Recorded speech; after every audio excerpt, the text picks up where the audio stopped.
1. Okay, palakpakan po natin ang ating Diyos na buhay. Hallelujah. Bilang aming Diyos, mapagpalang Ama at makapangyarihan sa lahat. Maraming salamat po sa gabing ito. Ikaw po ay aming pinupuri at sinasamba. Tanging pangalan mo lamang po ang aming itataas. Sa oras na ito, O God, kami po ay lumalapit at nagsusumamo sa iyo na kami po ay patawarin mo sa lahat ng aming mga nagawang kasalanan, sa aming mga naisip, naisalita at naikilos ng hindi ayon sa iyong kalooban. Salamat, O God, dahil kahit hindi po kami karapat-dapat, ay patuloy mo pa rin kaming kinakalinga sa iyong banal na presensya. Maraming salamat sa kapatawarang iginawad mo sa bawat isa po sa amin. Salamat din po sa binibigay mong pag-asa sa amin araw-araw. We pray, O God, sa aming pag-aaralan na yung mga salita ay buksan niyo po ang aming puso't isipan nang sa ganun po ay ma-receive po namin kung ano yung gusto mong ipabatid sa bawat isa po sa amin.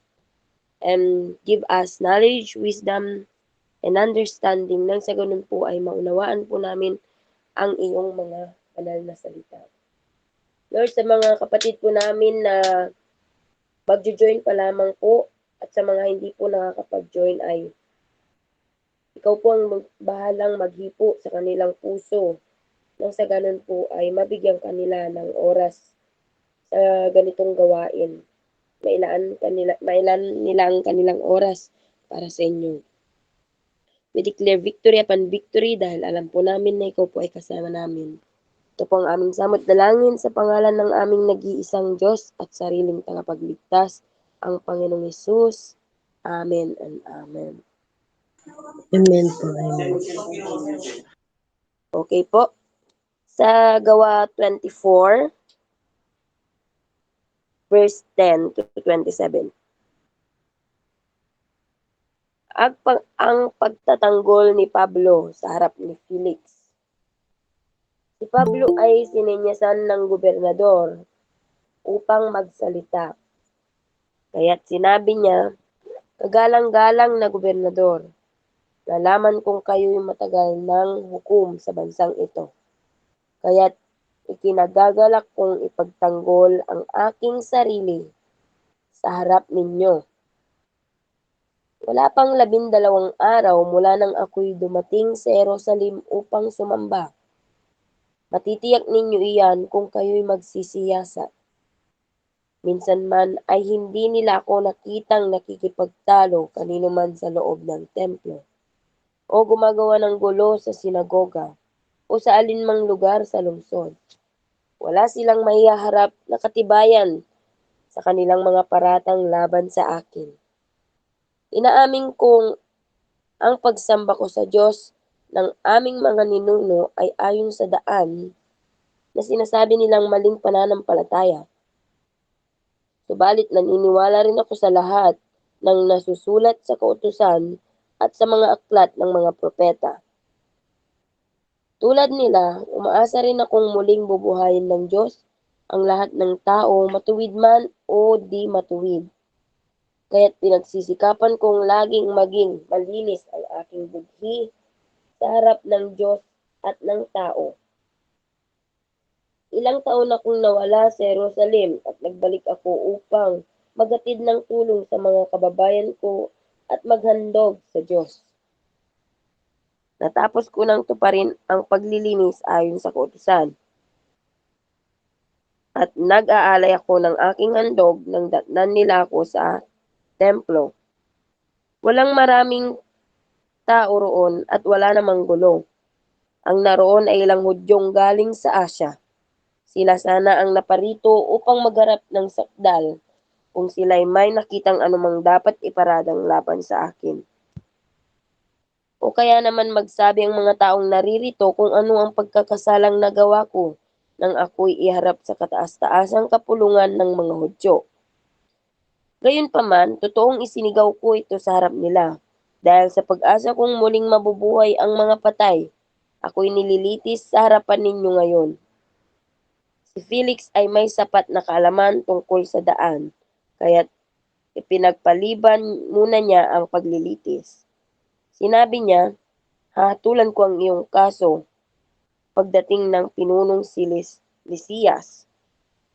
Pagkatapos, iniutos niya sa kapitan na pabantayan si Pablo, subalit huwag hihigpitan, kundi hayaang dalawin ang kanyang mga kaibigan upang mabigyan siya ng kanyang mga pangangailangan. Si Pablo sa harap ni na Felix at Drusilla. Makaraan ng ilang araw, dumating si Felix kasama ang asawa niyang si Drew, sila na isang Hudyo. Pinatawag niya si Pablo at pinakinggan ang sinasabi nito tungkol sa pananalig kay Jesucristo.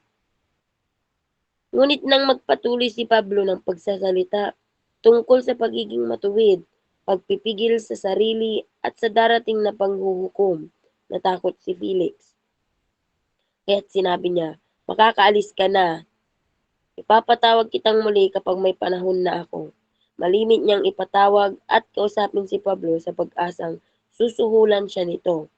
Makaraan ng 2 taon, si Felix ay napalitan ni Porcio Festo.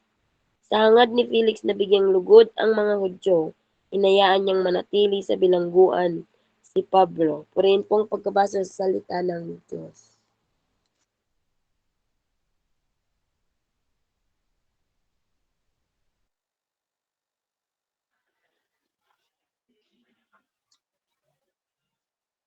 Amen po. Purihin po ang Diyos sa pagkakabasa po ng kanyang salita.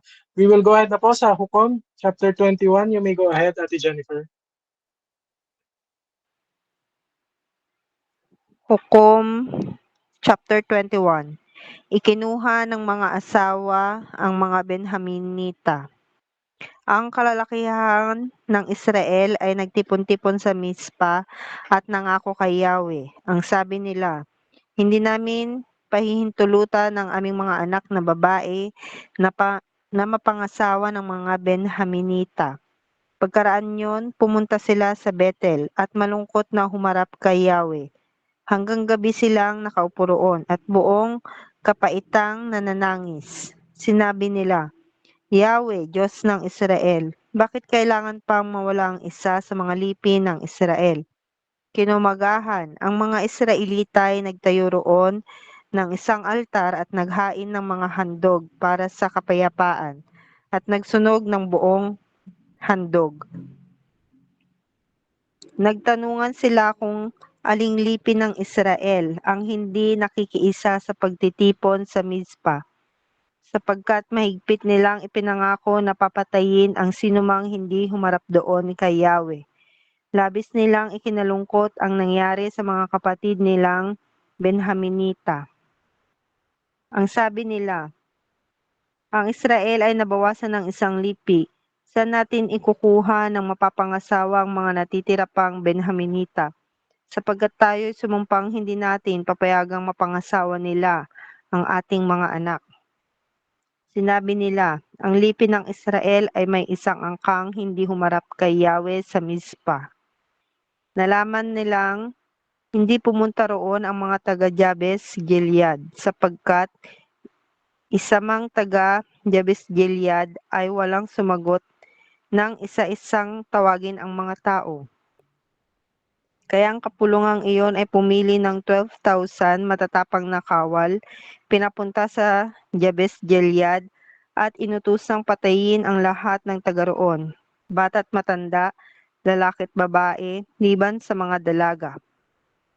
Nakakita sila ng 400 dalagang hindi pa nasisipingan at ang mga ito'y inuwi nila sa Shiloh, sakop ng Kanaan. Pagkatapos, ang mga Israelita ay nagpadala ng sugo sa mga Benhaminitang nagtatago sa bundok ng Rimon. Ipinasabi nila, maari na kayong umuwi sapagkat tapos na ang ating digmaan. Naguwian naman ang mga ito at ibinigay sa kanila ang mga Israelita, ang mga dalagang taga Habes Gilead, ngunit ang mga ito'y kulang sa kanila.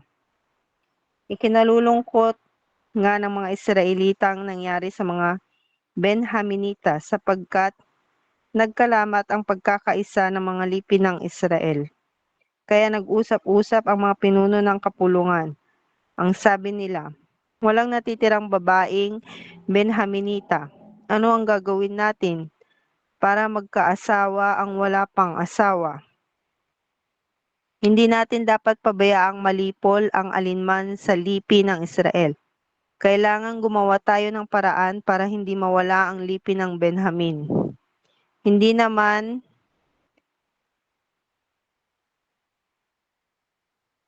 natin maibibigay sa kanila ang ating mga anak sapagkat isinumpa nating hindi papayagan na mapangasawa nila ang ating mga anak. Noon nila naalalang malapit na ang taunan nilang pesta para kay Yahweh na ginanap nila sa Shiloh sa hilaga ng Bethel, gawing timog ng Lebona, sa gawing silangan ng daan sa pagitan ng Bethel at Shechem. Sinabi nila sa mga Benhaminita, magtago kayo sa ubasan at hintayin ninyo ang mga dalagang taga-Shiloh. Pagdaan nila roon upang magsayaw sa pista, mangagaw na kayo ng inyong mapapangasawa at iuwi ninyo. Kapag nagreklamo sa amin ang kanilang mga ama o mga kapatid, sasabihin na lang namin sa kanila na bayaan na kayo sapagkat kulang sa inyo ang mga dalagang nakuha namin sa Jabes. Iyon naman ay hindi masasabing pagsira nila sa pangako, sapagkat kinuha niyo nang wala silang pahintulot. Ganun nga ang ginawa ng mga Benhaminita. Bawat isa sa kanila ay pumili ng isa sa mga nagsasayaw at tinangay. Umuwi sila sa kanilang lupain, itinayo ang kanilang mga lungsod at muling nanirahan doon. Samantala, ang ibang mga Israelita ay umuwi na sa kanya-kanyang lipi, pamilya at ari-arian. Nang panahong iyon ay wala pang hari sa Israel. Ginagawa ng bawat isa ang lahat ng kanilang magustuhan. Amen po sa pagkabasa sa salita ng Diyos.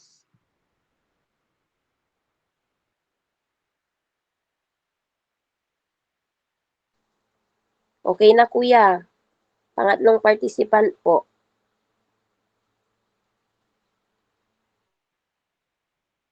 Po pala ako. You may go ahead po, Kuya Jerry, sa Awit, chapter 36.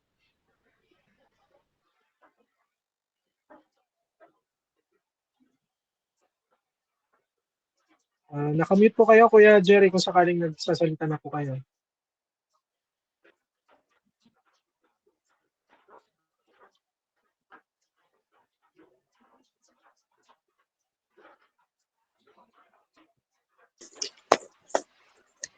Buksan mo awit, awit 46. Ang Diyos ay sumasa atin. Katha ng angkan ng kara upang awitin ng punong mga awit ayon sa alamat. Ang Diyos ang ating lakas at kanlungan at handang saklolo kung may kaguluhan. Di dapat matakot, mundo'y mayanig man. Kahit nasa dagat ang bundok, matangay. Kahit na mga galit yaong karagatan at ang mga burol mayanig magimbal. May ilog ng galak sa bayan sa banal ng templo'y ligaya ng dulot. Ang tahanang lungsod ay di masisira. Ito ang tahanan ng Diyos na dakila. Mula sa umaga ay kanyang alaga. Nangingilabot din sa bansay kariyan sa tinig ng Diyos, lupay na paparam. Nasa atin ang Diyos na makapangyarihan. Ang Diyos ni Jacob ang ating kanlungan. Ano man ang kanyang ginawa sa lupa, sapat ng pagmasdan at ikay hahangal. Maging pagbabaka ay napatitigil, sibat at palasoy madaling sirain. Baluting sanggalang ay kayang tupukin. Sinasabi niya, "Ito ang labanan, ako ang Diyos, dapat ninyong malaman. Kataas-taasan sa lahat ng bansa, sa buong sanlibutan pinakadakila. Nasa atin ang Diyos na makapangyarihan, ang Diyos ni Jacob ng ating kanlungan. Purihin po ang pagkabasa ng salita ng Diyos.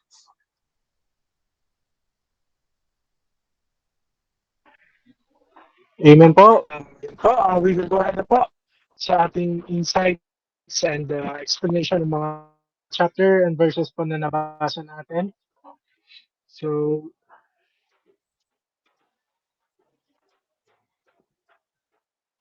we will start.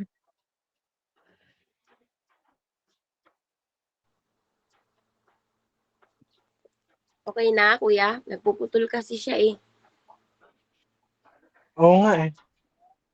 Sige, okay na po na, nagsabi naman na po ng si Kuya Jerry. So, start na po natin yung insights and explanation po. Dahil wala pa po si Ate Val sa gawa, we will go ahead muna sa Hukom, chapter 22, to be explained by Ate Jennifer. You may go ahead, Ate Jen. Okay po. Hukom 21. Ang mga tao ay nagdadalamhati at nag-aalay ng mga hain sa Diyos. Ngunit ang Diyos ay pinahintulutan niya na sila ay magdusa sa mga kahihinatnan ng kanilang mga aksyon. Upang tulungan ang mga 200 na lalaki ng Benjamin, umahon sila sa Shiloh at dinukot ang 400 na mga dalagang hindi pa nasisipingan at inuwi nila sa Shiloh at ibinigay sila sa mga lalaking Benhamita na walang mga asawa. Dito po sa Hukom 21, nalaman natin na ang 11 tribo ng Israel ay nanumpa sa kanilang mga sarili. Sa verse 18, sila po ay nanumpa sa verse 18. Yung sabi po niya dito na hindi naman natin maibibigay sa kanilang ating mga anak sapagkat isinumpa natin hindi papayagan na mapangasawa nila ang ating mga anak. Nanumpa po sila dyan. Gayunpaman, kinikilala ng Israel na ang kanilang padalos-dalos na panata ay lumikha ng isang kakilakilabot na problema. Kung walang asawa, isang buong tribo ang mabubura mula sa Israel. Ang Hukom 21 ay about people making vows. Nakikita ng Diyos ang ating mga puso. Nais ng Diyos ang ating pagmamahal, pagsunod at katapatan. Ang puso ng bawat isa ay mahalaga. Ang problema sa Hukom 21, ang Israel ay may mga problema sa pagsunod. Nakagawa sila ng mga kakilakilabot at pagkatapos ay patuloy nilang pinagsama-sama ang kanilang mga pagkakasala.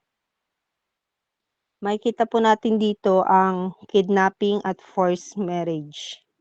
Hindi po ito ang nais ng Panginoon. At sa talata 1, makikita din po natin ang padalos-dalos na panata ng mga Israel.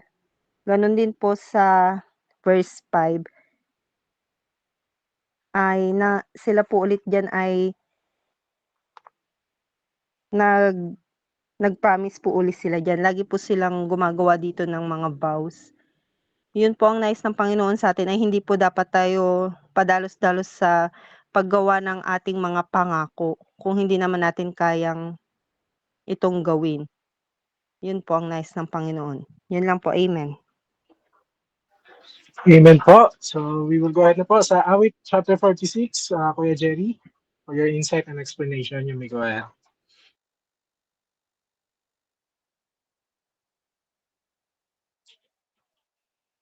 Nakamute po.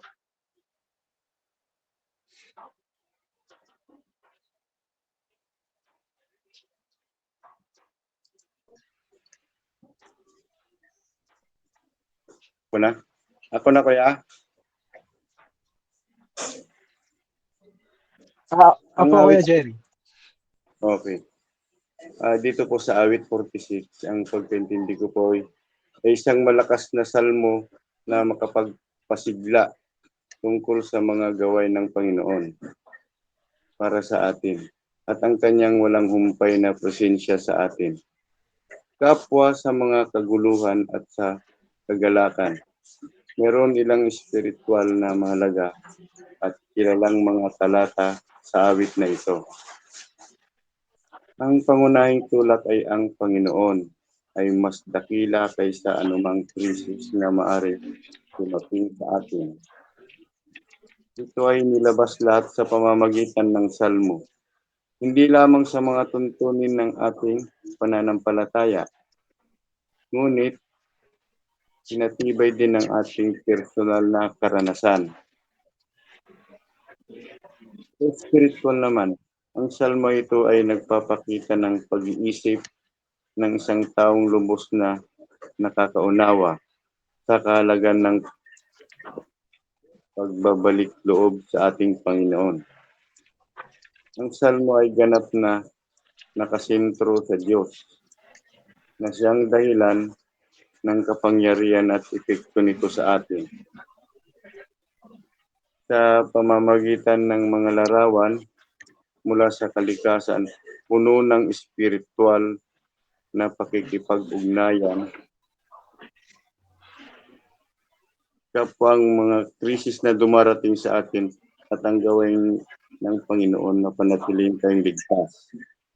Ang makapangyarihan na nailabas, ang pangbungad ng mga salita ay ganap na nagtakda ng eksena na ang Diyos ang ating kanlungan at lakas. Isang napakasalukuyang tulong sa problema. Spiritual, ang isang kanlungan ay hindi isang lugar na matatakbuhan, ngunit isang estado na tatawagan at gamitin upang labanan ang kalituhan at takot. Palaging pinapalakas tayo nito, pinahalagan natin ang kasalukuyang tulong ng Diyos. Sa katunayan, ang palagyang presensya niya sa atin. At bilang isang resulta, sa makatuwid, hindi kami matatakot. Ang takot ay isang emosyong itinuturok ng impyerno sa bawat pagkakataon. Dahil ang takot ay naglalagay sa atin ng dalawang isip. Yun lang po. Amen po. Purihin po ang pagkaka-explain po. So we will go ahead na po sa explanation ng gawa 24 dahil wala po si Ate Braille.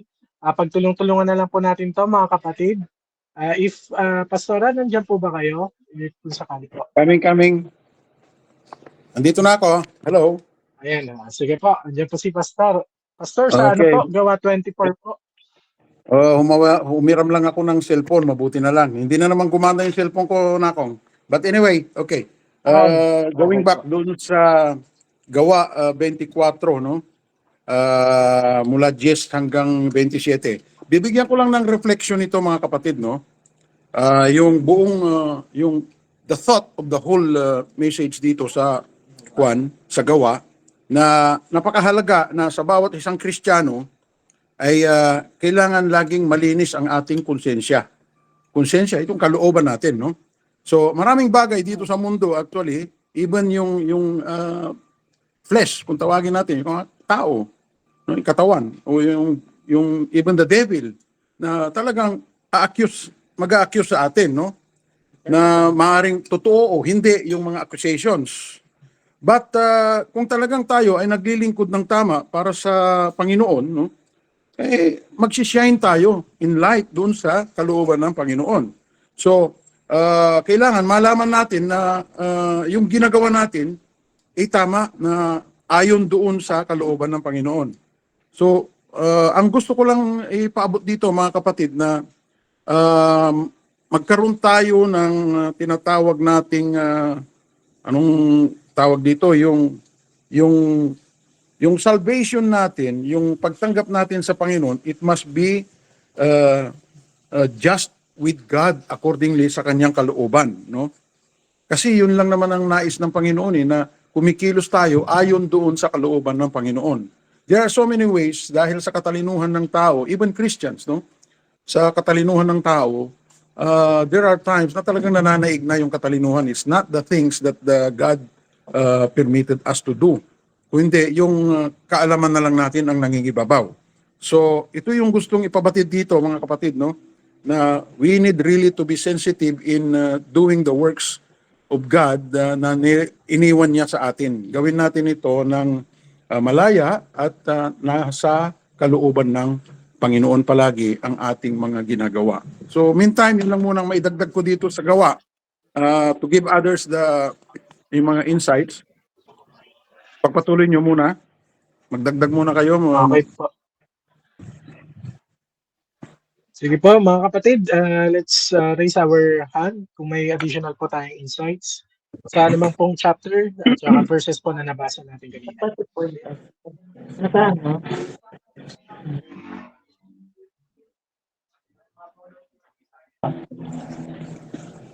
Okay, habang wala pa, magdadagdag lang ako dun sa awit 46, 1 to 11. Napakaganda rin nito kasi, no?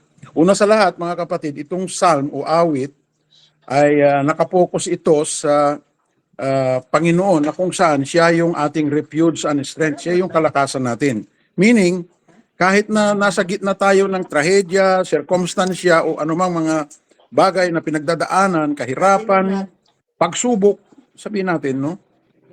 Ang Diyos ay laging nandyan na handang tulungan tayo at gabayan, no?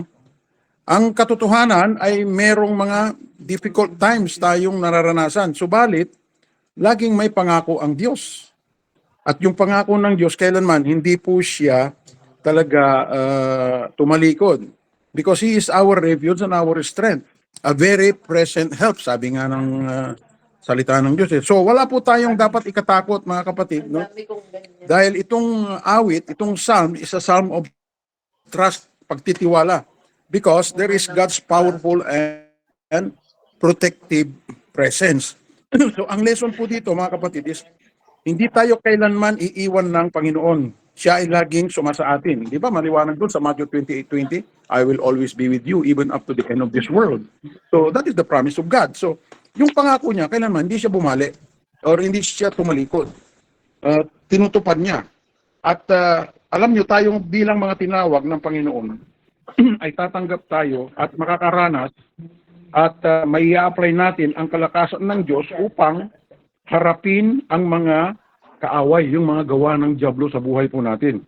Yung kalakasan ng Diyos, yun ang ginagamit natin ngayon para harapin ang mga gawa ng kaaway. So, tulad ng halimbawa, yung ang mga problemang kadalasan nating nakakaharap? Worries. Number 1 yan. Lagi nag-aalala ang tao eh. Andun lagi ang kanyang mga anxiety, no? Fear, yung takot, no? Tapos madalas, nadi-discourage tayo. Especially in every aspect of our life. Maaring sa personal activities natin, sa trabaho natin, family, and all these things, no? Nandun lagi ang discouragement. Tapos, maaring maranasan natin, there are so many people opposing us. Yung opposition. Ito yun eh. But still, ito nga yung pangako ng Diyos, I will always be with you, even up to the end of this world. So, the only thing is, kaya nga tinawag natin psalm is a psalm of trust, magtiwala tayo sa Panginoon. This is very basic. We need to trust God. But mostly, itong salitang trust, minsan hindi natin na panghahawakan, mga kapatid. Realities. In realities. Kasi this talaga, it works. Kung talagang tayo nagtitiwala sa Panginoon, then that has to be implemented sa buhay po natin. So whatever those things na maranasan natin, yung katulad ng binanggit ko, worries, fear, discouragement, and even yung mga opposition na nangyayari sa buhay natin, no? Or even mga negative accusations against us, but still God is with us. So, di ba? If God is with us, no one can be against us. So, we have to trust God. So, yun po yung maidagdag ko dito sa Psalm 46, 1 to 11. Moderator? Amen po. Opo. Paanoan ko po yan, i-correlate ko rin po siya doon sa nabasa natin sa gawa kasi nabanggit po ni Pastor yung pagtitiis po sa mga pagsubok. So doon po sa nabasa natin sa gawa, related po ito eh. Kasi makikita po natin doon na si Pablo po ay nagtiis ng matagal na panahon sa pagkakabilanggo at sa maraming pagsubok. So ipinapakita po rito yung kahalagan po ng pagtitiis sa kabila ng mga pagsubok sa buhay. Sa mga oras po ng kahirapan na nararanasan natin, kailangan maging matatag po tayo at laging tapat sa Diyos po. So andito rin po yung ang pag-asa po ay nasa ating dakilang Diyos lamang. Sa uli po, yung nabasa po natin ay nagpapakita ng pag-asa po sa Diyos sa kabila ng mga pagsubok. So si Pablo po ay nananampalataya na sa takdang panahon po ang Diyos ay magpapalaya sa kanya. Ito'y alala po na sa gitna ng mga pagsubok, mahalaga ang pagtitiwala at pananampalataya. So talagang correlated po lahat ng mga chapter and verses po na nabasa natin. Kapag titignan po natin, it's all about our faith in our living God, mga kapatid. So dapat manatili po tayo na nag-share po ng gospel, naghahayo po ng mga kaluluwang hindi pa po nakakakilala, ipakilala po natin ang ating Panginoong Jesus sa kanila para nang sa ganun hindi lamang po tayong ligtas, kundi maging sila po ay may ligtas ng Kachapi, ating Panginoong Jesus. So, any additional Okay. po, mga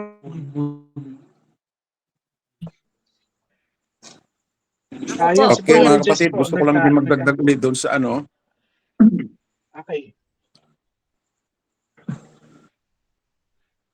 Sino po? Sige Ako po, ba? Pastor. Sige, go si ahead, Ate Jess na lang po muna. Ate Jessica. Okay, sige. Kuya Jess. Sige po. Kuya Jess, raise his hand. Ako Go muna ahead, po. Brother Jess. Ako muna po. Talaga, Yes, praise God. Sige. magandang gabi po. Talagang nag-uunahan. Sa gawa. Praise God. Sinasabi po sa Ah, po, mga kapatid, na ang mga Kristiyano ay hindi po dapat mahiya tungkol sa katotohanan o sa ebidensya. Kung tayo po ay tunay na sumusunod sa ating Diyos, ang katotohanan po ang mananaig, hindi po ang mga nag-aakusa sa atin. Wala silang magagawa kung ang Diyos po ay nasa atin. Sabi nga po, God is greater than who is in the world.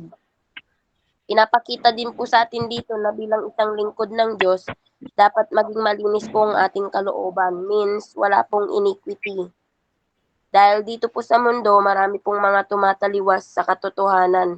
Based nga po sa reality, mga kapatid, na nangyayari po ngayon, karamihan sila po ay nagde-depend po sa kanilang kakayahan kung ano po yung nakikita po nila. Which is hindi po dapat dahil kung sa sarili lang po natin tayo magde-depend ay wala po tayong magagawa. Kundi dapat lagi pong kasama ang ating Panginoong Hesus.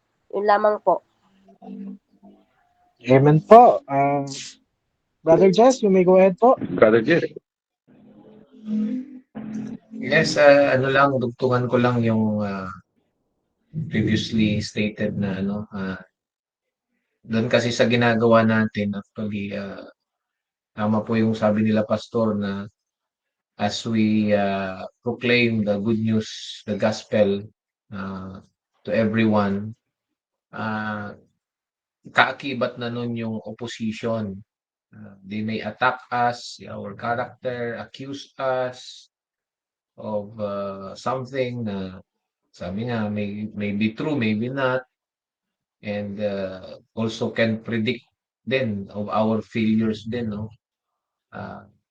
Which is biblical and scriptural yan, based on dito sa ating binabasa dito sa Acts, no? Simula umpisa, nakita natin yung pakikibaka ni Pablo, Apostol Pablo, na boldly proclaiming the word of God. Maraming mga mga oppositions. And normal na sa atin to, kaya related naman doon sa Psalm nga, if God is with us, who can be against us? At siyang magbibigay ng lakas sa atin. Sa Psalm, yung restore our soul, and He gives us strength, no? His rods and His staff, no, protect us. Sabi nga niya, and His words, of course, ang ano diyan, ang pinaka-ano diyan natin, yung ginagawa nga natin pag-aaral ay siya itong ating actually siya yung nagpapalakas ng loob sa atin na sinabasa na natin. But kung hindi tayo nagbabasa, halimbawa ano lang tayo, mga taga-Sambales lang tayo, yung Sambaalis, Zimbabwe, no? Wala nang ganito, no? So normal lang 'yun. We are not condemning them, but time will talaga, it will show na mawawalan sila ng parang manghihina sila, gano'n. Kasi kulang ng salita, So, hindi nila nabasa na normal lang pala yun. No? Kaya nang sinabi ni Pastor, no, sa trust, minsan hindi nag-ano. Kaya nga pag while doing this, lagi nating maalala, sabi, magtiwala. In a blink lang, yung, wait, ano lang yun, saglit lang. Minsan pag nagtitiwala tayo sa sarili natin, nakalimutan nating manalangin, na Lord, tulungan mo ako. Ganun lang, simple ganun. Kundi, na, ano ka kaagad, nainis ka kaagad, nagsabi ka kaagad, na ganun, something like that. May mga ganun eh. But as we go along, yung ginagawa natin ngayon, naalala natin na ito lagi sinasabi na magtiwala sa Panginoon. Tayo lagi ay lumapit sa Kanya in humility at huwag magtiwala sa sarili nating kakayanan. And ito nga, let us continue na ano itong ginagawa natin because this is the ano nga benefit. The benefit of it is lumalalim tayo sa Panginoon, no?